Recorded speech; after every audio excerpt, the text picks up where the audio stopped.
This is the Tapped In Podcast, the podcast for beverage distributors that want to empower their sales team to drive business results.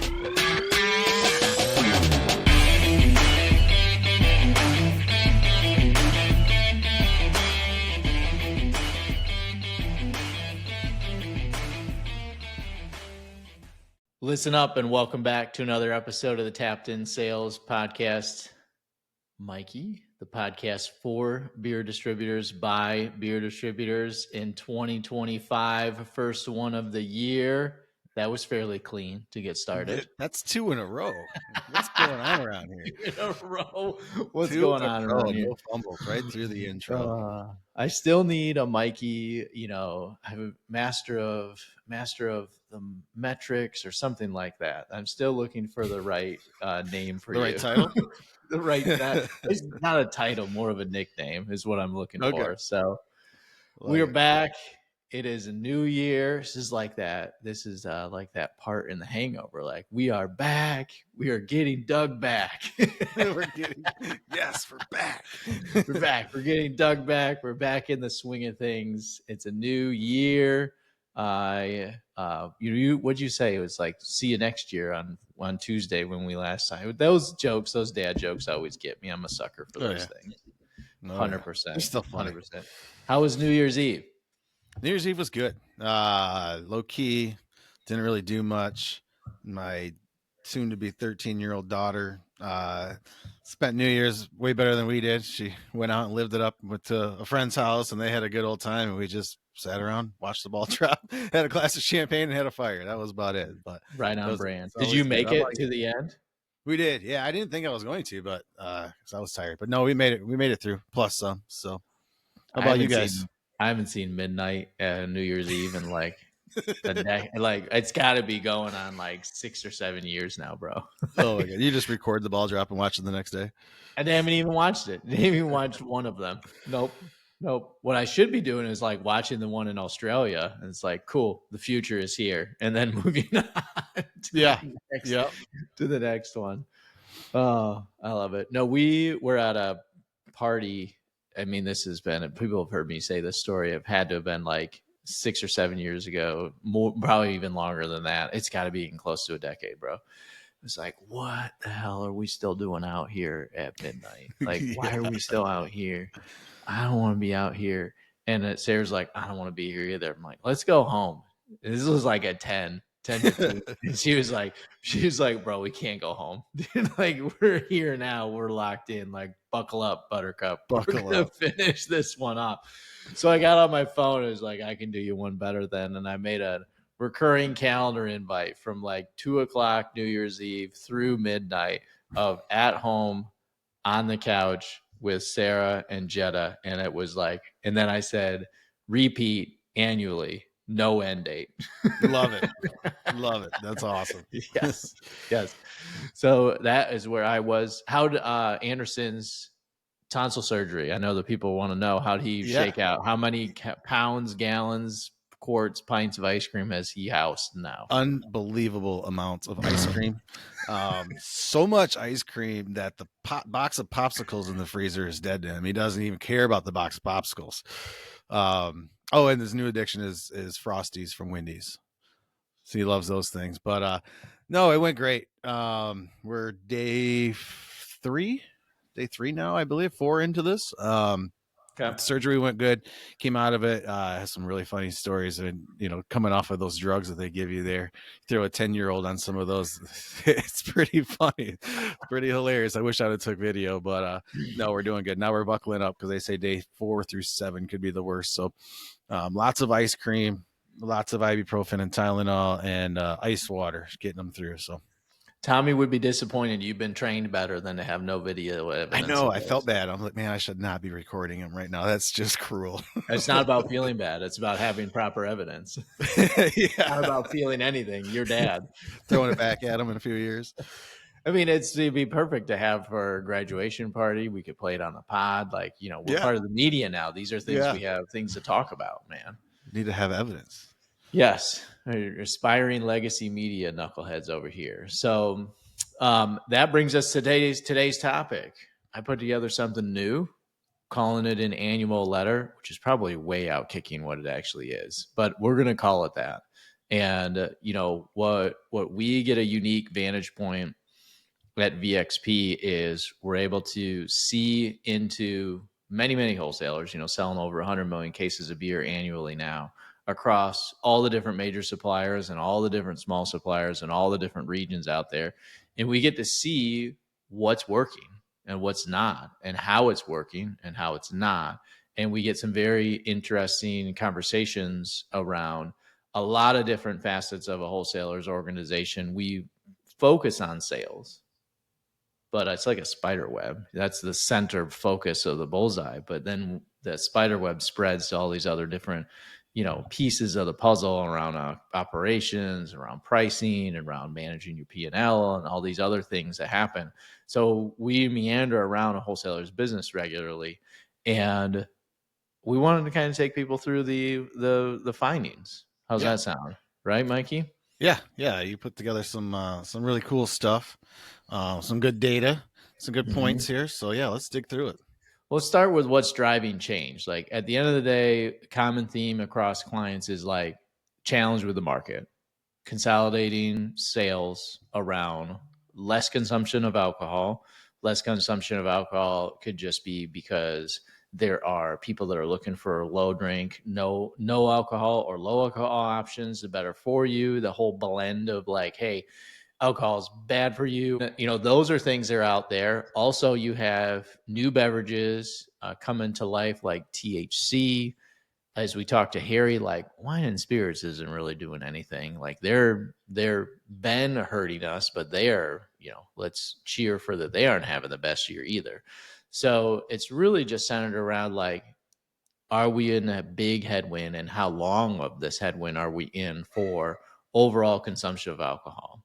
And as Harry pointed out, and I thought about this more after our conversation, was like, we always talk about competing for discretionary dollars. And he talked about gambling as something that young male consumers and online gambling are spending more and more time focused on, and more dollars, not just time, but just available dollars. And I'm, hanging out with family over the holidays, and like he's dead right. Like there are a ton of people that are really in that young core consumer that are spending time gambling. Also, inflation has hit people with dining out. I don't know how much of a budget you keep track of, Mikey, but in the Dunn household, let me tell you, the entertainment budget, which encompasses all of our dining out experiences and, screwing around like that, is to the moon this year. Unbelievable. I know it's funny you bring that up. Literally, we went out to dinner, just Jamie and I last night for the second time this week, because she's a teacher. She's home all week. She wants to get out of the house. I'm here, I'm working from home. So let's get out. So 2 times in 1 week. And yeah, we got the bill out, and it was just us. The kids didn't want to go. Anderson's, eating his ice cream. Hannah didn't want to go. So it's just 2 of us. And I'm thinking, gosh, we've done this twice already. That is just crazy. The moon. To the moon. And didn't even eat anything fancy. I'm talking bar food. Yeah. And we're like in the industry where we've seen big bar tabs for like promos and things and like these bar tabs are, they're tickling our sphincters around. Woo, these are getting pretty large for the amount of time we're going out to dinner tonight. I'm like scared of what it's going to be, but it's a new year, new budget, right? Yeah. Doesn't matter anymore. In the and past, we don't drink anything fancy. I mean, I'm talking domestic light beer, right, in a mug. We're going out fancy night. We're going to Hillstone, which is basically like Chili's for a different socioeconomic crew, is what it is. I'll have to ask about that and follow up next week. I saw that as a meme at some point, but yes. So the other thing too, I'm surprised this made it back past the editor. But, the other part is like online gaming for these young folks. OnlyFans. We don't talk about it, but OnlyFans, it's a huge business that is just sucking up more and more discretionary income, just like what gambling is. These creators are not getting rich by just a few people subscribing. No way. Not one bit. And it's a fight for relevancy in the wallet and share in a world full of distractions. And we are fighting more and more and more distractions in beer and in beverage alcohol across the board. So that is what's driving the change. And then I find it absolutely hilarious that the Surgeon General comes out today with a recommendation for a warning label on alcohol. So this is the federal Surgeon General doctor at the highest level of the federal government says we should have a warning for alcohol, yet they do nothing about THC. Yeah. They stick their head in the sand and they don't do jack about it. And I find that absolutely hilarious. So the regulatory uncertainty around THC and not just smokable, combustion products, but also THC drinks and everything else is another, feat of the process as well. Other things driving change that we've talked to clients about, not necessarily, I'm not hearing like a bunch of labor shortages. Are you hearing that, Mikey, from your one-on-ones too? No, I mean quality in employees, I think is still down. But as far as labor shortages, no, I feel like, Availability is yeah, not as much of a concern. yeah, yep, Yep.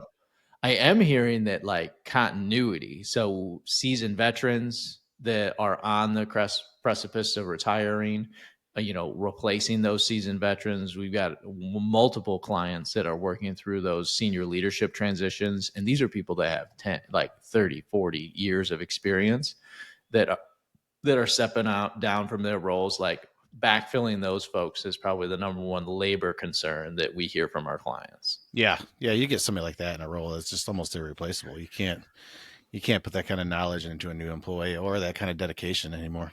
100%. So I wanted to share this because this is a cool, I think I'm going to share this, right? We're going to see how this works. I want to share a window. So this is an actual kind of like word bubble chart. It's probably not the right way to do it or the right way to think about it. But for those of you listening, what we did was we, took a lot of these things that we had heard across multiple client meetings and we built it out into a chart of like frequency and urgency and importancy. And then the top right corner, which is the most often and the most important, is profitability for our clients. And that is a mix because both sides of the aisle, big AB, big Molson Coors, all the big wholesalers, not just big, but those clients across the board, they are focused on profitability because you've got Molson Coors that have fluttered back down off of their highs, and their volumetric side is trending lower and lower. Now, if you're a smart Molson Coors client, like many of ours are, you're growing your profitability still and stabilizing at your new high watermark, which has been incredible to see. Our Molson Coors clients are really excited. And if you're an AB wholesaler, it's about rebuilding what you've lost for many of you still. And finding ways to do that. Many of our clients have rebuilt what they lost and have even surpassed their high water marks of profitability from late 2022 to early 2023. So, but that's still on top of mind because they see this, tidal wave of challenges coming at the industry, and they're still focused on like, how do I maintain and grow my profitability because all the other costs are coming for you. Like if we're talking about spending more money going out, like so are all of the employees because they're going out and spending more money too, and they're going to be looking for more wage increases from boss man coming the new year as well. So, addition to that, next top thing in terms of the number of times, maybe not importance, but the number of times is that operational efficiencies. Do I have the right sized team for my operations? Not just the number of sales reps, but also the number of drivers, the number of routes, the right number of stops. Should I be thinking about adjusting my service levels, adjusting the, pieces of the puzzle there around delivery minimums and stuff like that? Business continuity shows up as well. Then you see market decline smack dab in the middle. Heard that over and over again on labor and leadership. Then as we get down to less frequency and less important, at least in our research, is around market share growth, innovation and new products, and then regulatory changes. And I would throw the regulatory changes around like the THC stuff, but also just general 3-tier classic beer distributor regulatory challenges too. Yeah, for sure. Operational on there too. I can see why that's high. I mean, we're losing volume. Really Yeah. not a whole lot of reason to continue to deliver twice a week to some stops that just don't warrant that kind of service level anymore. And it's a huge cost for us. Um, yeah, same thing with rerouting. A lot of our clients are going through some restructuring and some rerouting right now, which is, I mean, it's just inevitable. Yep. Yep. We had two clients go through a huge wholesale reroute and reorganization. Not just I would call it a reorganization last year. And that's, a pretty big shift because you're touching all of the departments and you're managing all of the outcomes related to that. So, those are the things that I'm hearing. Mikey, anything that you think we're missing? No, I don't think we're missing anything. I think it's just, that's that same old approach of we're taking a look at the costs first. But like you always say, you can only cut the costs for so long and so much. Yeah, You can only dig so deep before you have to look on the other side and the profitability side, and to get creative with what you already have too, instead of just reaching out and finding as many other new products or new suppliers as we can. But what do I have that's already in my playbook and in my inventory that I'm not really focusing on, that I could put a little bit more emphasis behind, that's going to grow exactly. that profitability. So the name of the game for 2025, two big parts. So the first two key parts is being agile and building your resiliency. So let's start with what being agile means. And to me, number one thing around being agile is how do we actually grow profitability and what are top wholesalers doing to figure that out. So at the heart of it, like, I don't care if it's you want to grow profitability through NA drinks, get into wine and spirits, because even if you're a beer distributor, listen to this and you're like, man, wine and spirits kind of sucks, or it's just kind of tough to deal with, or it's a declining industry, like, well, there's still dollars out there for you to harvest into your portfolio if you can legally sell them. And then also THC infused beverages, where those things are legal. We've seen it. It's an Mm-hmm. incredible profit driver if you can get it to move with some semblance of velocity as well. So, how are you going to focus on that? How can you get your sales team to zero in and really kind of focus on that incrementality, right? And we hear this over and over again, but how do we get sales team to focus on that incrementality and actually expand on that too? Other piece of the puzzle too is leadership teams stepping up. And, we did a lot of this at Atlas, and our smartest teams are doing more and more and like getting their hands involved in pricing more and more Mm-hmm. and not being so laissez-faire around it, and pricing around what should I charge for packages, should I move around some deprioritize or actually cut some underperforming packages and be more serious about that. Mikey, have you had any like SKU optimization conversations with the team and clients recently too? Yeah, especially some of the clients that are newer, that are just coming on board, and we're exposing them to the GP per CE on some of these packages for the first time. And we're really looking at that, and when you're seeing one package, and I don't want to call out a particular size, but maybe $3 to $4 GP per CE lower than the Yeah. rest of the brand, right? Where it's just that value pack. And now it's like, okay, are we getting the volume and we're getting the extra turns out of that package to support the profitability loss? And in most instances, it's no. So then why are we carrying it? Why do we have this package that we're giving away for pennies, and we're taking away from packages that we're actually making dollars on? So a lot of those conversations, and why do we even have this? Yeah. Let's push everybody, on the more profitable items. Yep. Let's move everybody around for sure. So those are things that our smartest wholesalers are looking at as well. And at the end of the day, like making changes like this can be difficult, but at the end of the day, these are things you need to be working on, because if you Yeah. want to survive and succeed and grow into the next generation, these are things that you have to kind of get your hands into and get focused on. Yeah, and we've talked about it a couple of times, when just the mood in the room at a sales meeting, when we move our slides from looking at the sledding hill, the slide coming down on volume, Mhm. right? Ever declining, always red numbers, and trying to minimize that loss as much as we can.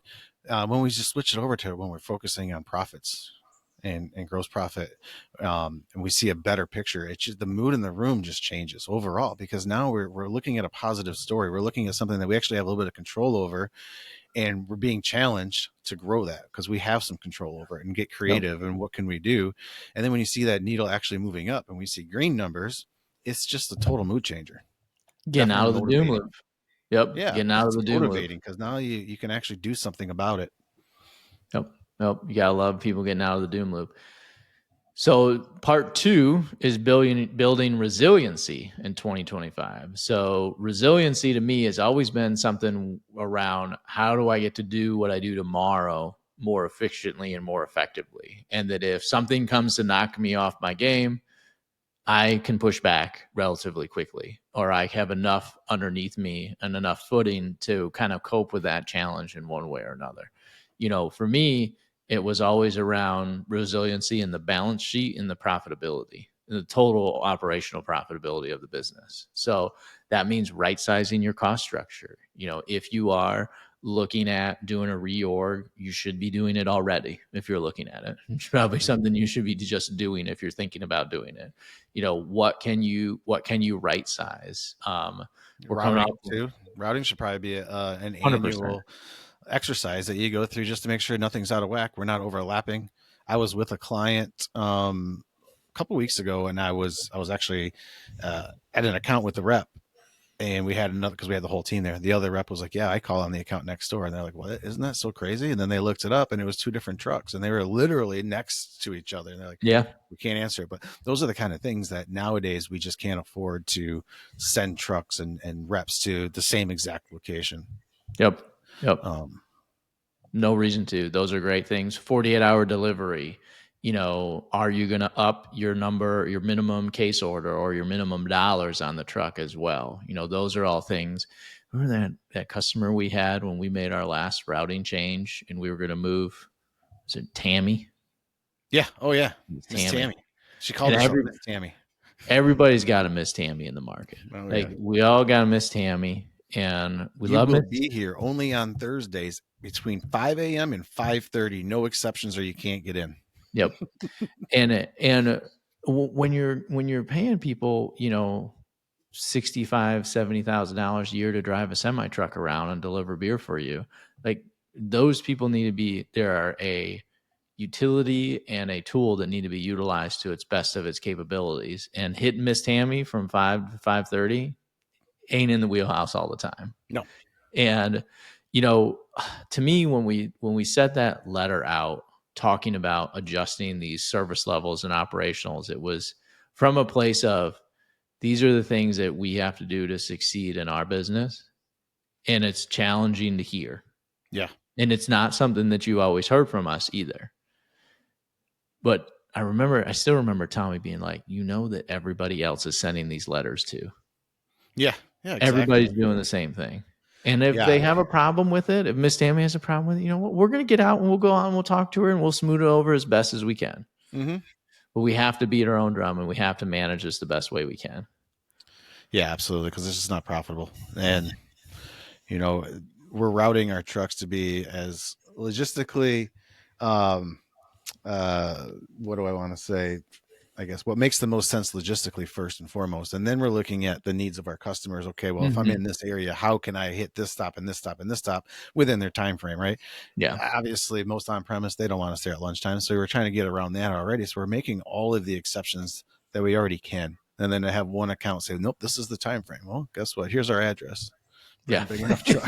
Here's our address. Because your neighbor next door also sells beer and they don't care when we deliver. So their shelves will be stocked. Yeah. Why do you think that we as an industry get so scared? And not everybody's like this, but there's a still fair amount that are very scared to have these kinds of conversations.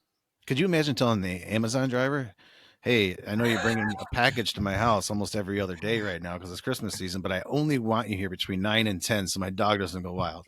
What would they tell you? Here's our address. Come and get it. Yeah, they wouldn't even say that. They would say, go buy it somewhere else. You can't even come to pick it up. Oh, God. Well, even after you've done all this cutting, like the piece of the puzzle here that our industry needs to take away is that you can only cut so far. We've had this conversation over and over again. Time will be your great fight because there's time to sell, time to deliver, time to drive, time to service. All of these things you will be fighting. And I remember when we were at the end of our last reroute and we were trying to cut a day out of one route. And go from, we have one route, do 3 days a week, and then do 4 days a week, and then that I think that's what it was, right, Mikey? Take one route to 3 days a week and everybody else would be 4. And it was like, we just fought a clock is what we were fighting. Mm-hmm. And you're going to fight the clock. If you're fighting the clock, then you have an efficient route. As soon as you're starting to fight the clock, then you're in the right place. Yep. Yeah, exactly. Yep. So those are 2 keys. Go ahead, Mikey. I was gonna say, you don't want drivers out there just not wanting to come in. They've been done or could have been done for an hour or 2, but they don't want to come in. Maybe they're paid hourly, or maybe they just don't want to show their face before a certain amount of time. Then they're going to get more stops put on them. So yeah, then you're just not being efficient. Yeah. Yep. So those are 2 things. Those are being agile in 2025 and being resilient in 2025. And where those 2 things as an opportunity come together is, how do you invest and expand and rebuild in the aggregate? So this doesn't always land perfect on everybody, but let me pull open a clip. So this is from Moneyball. Let's see how this plays, Mikey. All right. 20 RBIs. Guys, we're still trying to replace Giambi. I told you we can't do it. We can't do it. Now, what we might be able to do is recreate him. Recreate him in the aggregate. The what? Giambi's on base percentage was 477. Damon's on base, 324. And Almeida's was 291. Add that up and you get... Do you want me to speak? Went up 1 year. 1092, Divided by 3. 364. That's what we're looking for. 3 ball players whose average OBP is... 364. That doesn't look right. Doesn't come out right. That's right. Billy, you got to carry the one. Billy, that's it. So when we're talking about it's a great movie. It's a great movie. Great book if you read the book as well. So what I'm talking about here, when I bring this up with folks and with clients, or when I speak about it, if you ever join, a conversation with me and you're not a client yet, is that it's like, how do we rebuild what we've lost in the aggregate? And we can't replace the market share challenges around the category that the business is having. So you can't fix the category as one lone wholesaler and one lone operator. And you can't fix drama from one supplier and the challenges that that one supplier is having with their largest brand, being Bud Light as an example. But what you can do as a sole operator is find a way in your market to rebuild what you've lost in the aggregate. So you have an incredible route to market. You service all of the C-stores, all of the gas station, all of the grocery stores on a weekly basis, basically across the board. Those 3 categories alone have products that are going in there that are in the beverage space. This is why we're in non-alcoholic. This is why we're in the energy door. This is why many of our clients are KDP people as well, where they're selling that, soda drink and that traditional soft drink, because we're already there. And if we were still running Atlas, and some of our clients are doing this already, they're finding ways to get stuff on the truck that are in that salty snacks, like Eagle Snacks, like Eagle Snacks 2.0 again, right? Yeah. Oh yeah. Dots pretzels. We see it all the time. Dots pretzels. I know of a wholesaler out in California that sold $250,000 worth of profit in Mexican spiced gummies. Oh yeah.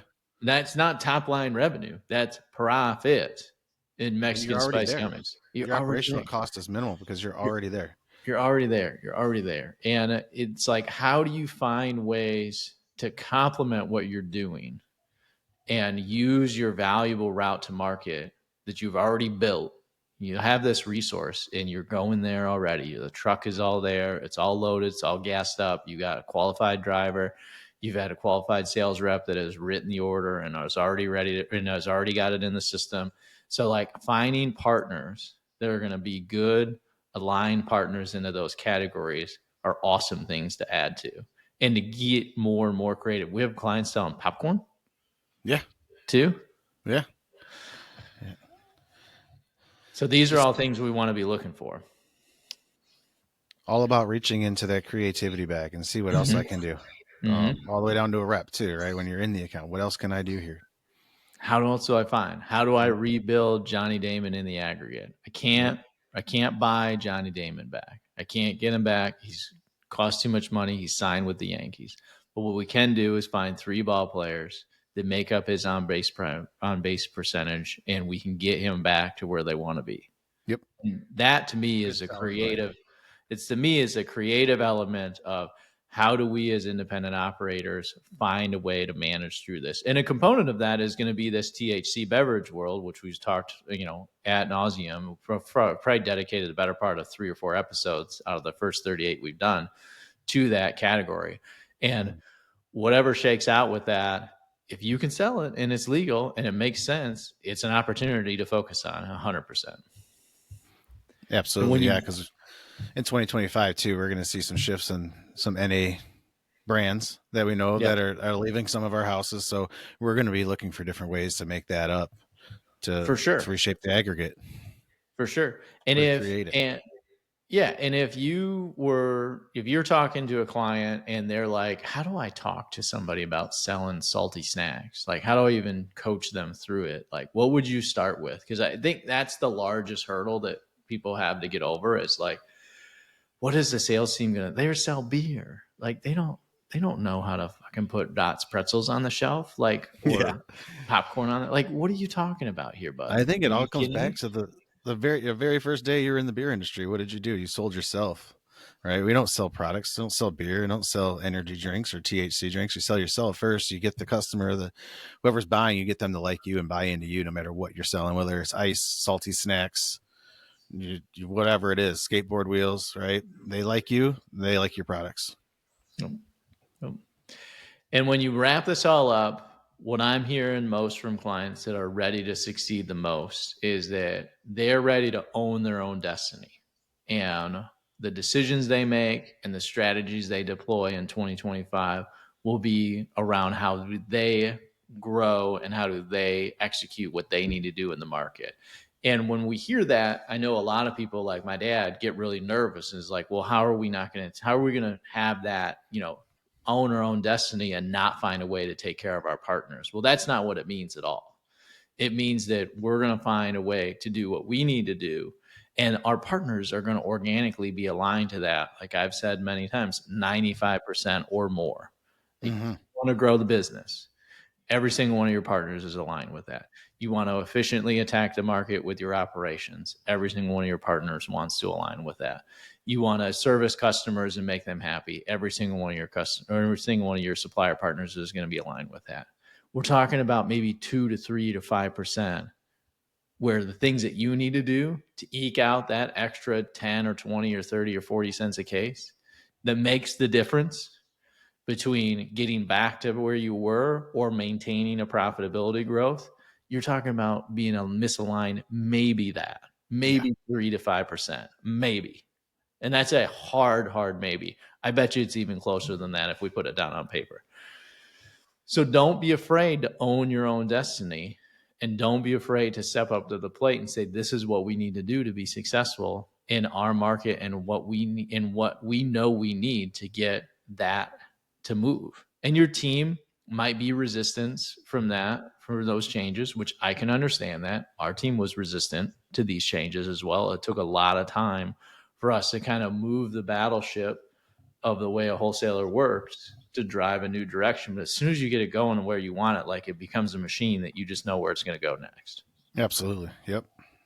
And all of this is bred off of a desire to continue to do what we're doing. Like when we're talking to clients about what they love most about the business, it's a deep desire to be a part of their community and to continue to serve their community, for years and years to come. So for me, having a little bit of resistance and ruffling feathers to have that as the payoff 5, 10, 15, 20, 30, 50 years from now, those are things that are worth trade-offs for me. Absolutely. And don't forget your name's on the truck too. Yeah. It's not just the brand and the suppliers. It's your name. That's a good point. Yep. That's a good point. You're in the market. The brand is important and your brand is important too, as well. Absolutely. 100%. Mikey, anything else to add, my man? No, I love it. That was good stuff. Good. Thanks for putting that together. You take all the credit for that. That was great. We'll be posting this on our website. You'll be able to see this at VXP Tech under the resource tab. I'll post the full letter there. Where everybody's able to read it. We'll post a link to it in the show notes if I have my shit together, and it's posted by then. We'll see. It probably will be though, if all goes well. And dude, like, here's to a big 2025. We're 3 days in. You know, we're ready to rock. Right? We've already had 2 full days of meetings ready to go. Clients are excited. We're excited. And, you know, we're going to look back in 2025. I'm with Harry. We've had such a bad year, like a couple years in a row. It's time to have a good one. It's time. It's time. You know, the world owes it to the industry. I didn't get to talk to him about this, but, you know, you see these charts from, a little off topic, we see these charts from our major suppliers where they compare you as a wholesaler to other wholesalers in the state. And this was something that, like, I wish we would have told this story with Harry, because my family was like glued to this thing every single week or every single month that we saw this. It's like, dude, how our conversation went for the month was all dedicated to where we found ourselves on that chart. Oh yeah. And I remember explaining to my grandmother, who's still with us. She's 93 years old. She'll be 94 in April. It's like, well, we're having a really good year this year, Grandma. It's like, well, yeah, we had a really shitty one last year. And she's like, well, I don't think we had a shitty year last year. It's like, well, don't you remember all last year arguing with me how we were at the bottom of the charts? And she's like, well, yeah. It's like, but we made some money. We made some good money, didn't we? She said, well, yeah, that's what I really care about. That is exactly right. And now, you know, got to lower the expectations. We should do that as an episode. It's just for fun, like Bud's expectation curve. We got to lower the expectations to the point in which they can be met. And then we start to just meet them on a somewhat regular basis to keep those expectations low. Yeah. Yeah. It's like the Detroit Lions football right now, right? I mean, they've been very high expectations. They've been kicking ass and winning every game. And then they go out and they lost. They got their asses handed to them. And Dan Campbell, you know, he said, we needed that. We really needed that. We needed that humbling experience to put us back in our place. We're not on top of the world, you know. In the beer industry, we had a couple bad years. So maybe that was our humbling. Hey, let's settle back in and let's kick some ass now in 2025. Love it. Here's 2025.